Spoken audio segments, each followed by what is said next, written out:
ஹரே கிருஷ்ணா. உபதேசாமிர்தம் பாகம் 25 பதம் 8 அதன் தொடர்ச்சி.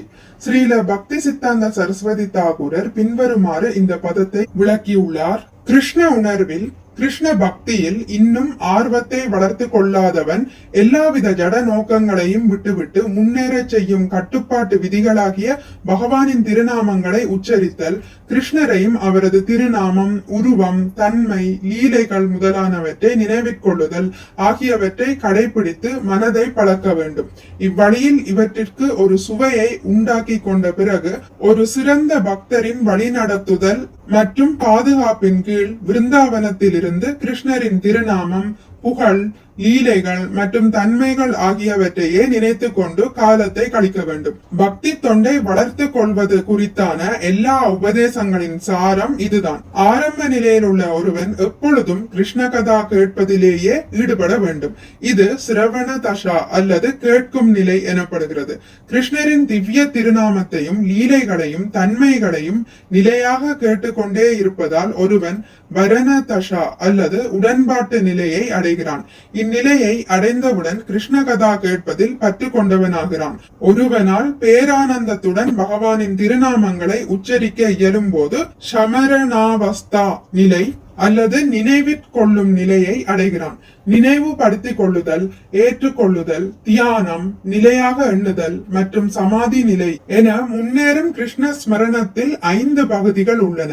முதலில் கிருஷ்ணரை நினைவிற்கொள்ளுதல் இடையிடையே தடைபடலாம்.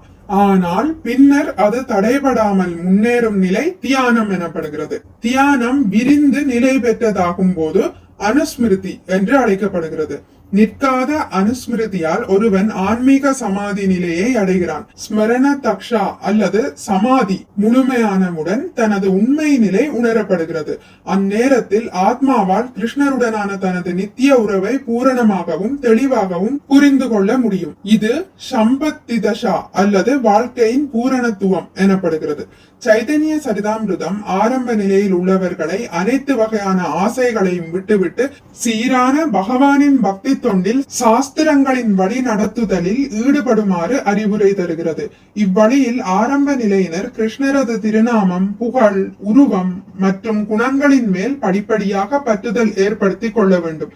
இத்தகைய பற்றுதலை ஒருவர் வளர்த்து கொண்ட பிறகு கிருஷ்ணரது பாத கமலங்களுக்கு இயற்கையாகவே கட்டுப்பாட்டு விதிகளை பின்பற்றாமல் கூட சேவை செய்யலாம். இந்நிலை ராக பக்தி அல்லது இயற்கை அன்பில் பக்தி தொண்டு என்று அழைக்கப்படுகிறது. அந்நிலையில் ஒரு பக்தர் விருந்தாவனத்தில் உள்ள கிருஷ்ணரின் நித்திய தோழர்களில் ஒருவரின் அடிகளை பின்பற்ற வேண்டும். இது ராகானுக பக்தி எனப்படுகிறது.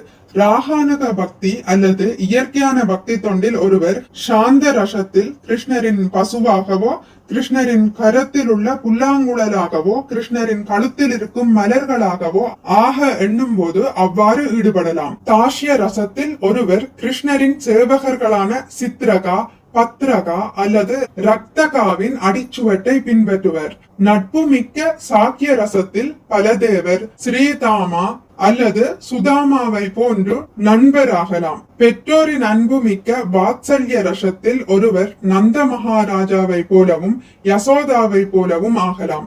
மாதுர்ய பக்தி அதாவது பிரேம பக்தியில் ஒருவர் ஸ்ரீமதி ராதாராணியை போலவோ, ஸ்ரீமதி ராதாராணியின் தோழியரான லலிதாவை போலவும், சேவகிகளான மஞ்சரிகள் ரூபா, ரதியை போலவும் ஆகலாம். பக்தி தொண்டை பற்றிய அனைத்து உபதேசங்களின் சாரம் இதுதான்.